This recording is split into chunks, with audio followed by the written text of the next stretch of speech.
And I'm Johannes, and we're two members of School is Cool, and we're a Baroque pop band from Belgium.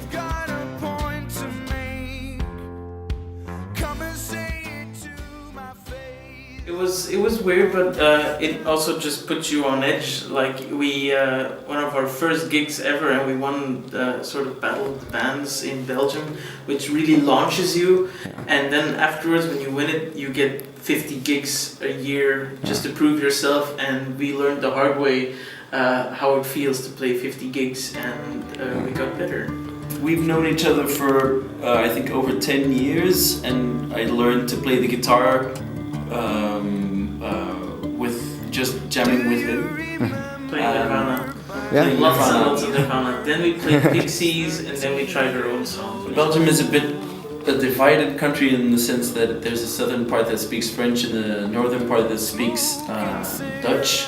And the northern part is heavily influenced by the Anglo-Saxon culture, and the southern part is heavily influenced by French culture, like Latin culture.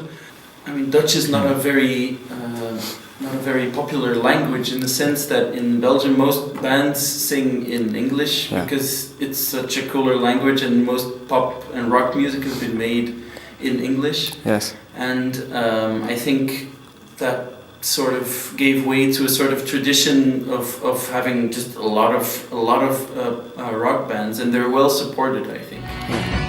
Come on, Alex! You can do it! Come on, Alex! There's nothing to it! If you want something! Absolutely. Actually, the first time I heard Arcade Fire was when Andrew told me to listen to a song from the first album. It was called Laika. I really liked it, but because it sounded like the Pixies, because the voice was really shouting, it's very much. 3 years later, I accidentally heard another song of Arcade Fire in the car with Nela, our violinist. And I asked her, what the fuck is that? That's the greatest thing I've ever heard, or something. Power Out. And that's still one of my favorite songs ever. I think it's one of the greatest songs ever made because it's so dark and so, energetic. It's so awesome. It's a tradition that he sort of hands me CDs and that I don't listen to them. And 5 years later I say, whoa man, you should check this out. And he says, man, I gave you that 5 years ago.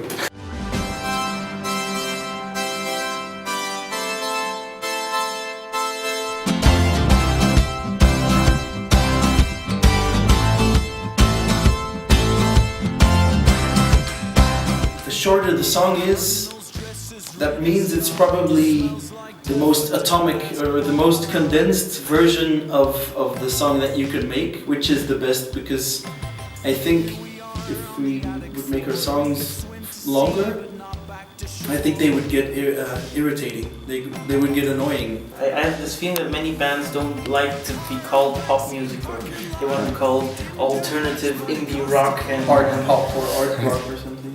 If you make music that is catchy, it's pop music, and there's nothing wrong with the term. It doesn't have to be, pop music doesn't mean Lady Gaga and that's it, or something. Most of the songs start with a rhythm. Warpaint, for example, started with the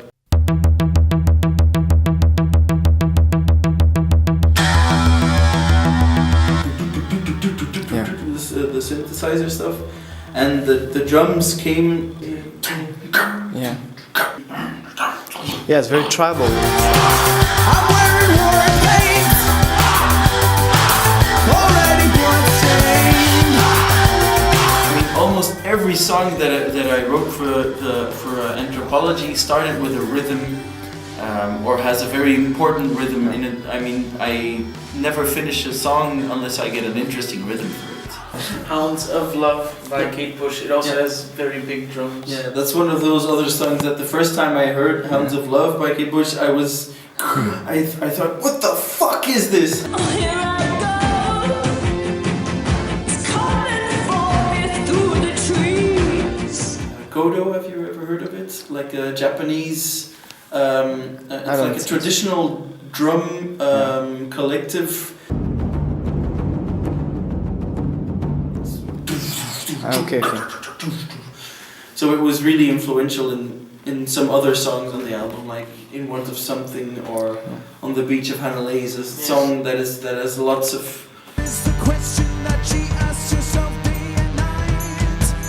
Oh, tell me again, I've forgotten the meaning of life. Sometimes when we have like a whole series of gigs and we get extremely tired, every night we can't just not give everything. It's almost scary that when I'm very tired or I have a cold and I can't sing that well, 3 songs I try to sort of subdue myself, but after that I can't hold it in. I just play the same as I always do, like really loudly, really. There's a certain punk quality to it. There's a certain punkness to it. Yeah, there was a time that we played at a gig in Holland and the air conditioning broke down, and so we were sweating. The audience was sweating. It was sold out. It was so but we all were there together. It was so cool. Sweating together, and it was an incredible experience. We're playing in Holland and France constantly, and then after that, a total break, and then we're gonna write songs because that's about time. Give it time. Give it time. Give it time. Give it time. Give it time. Give it time. Down, down, down.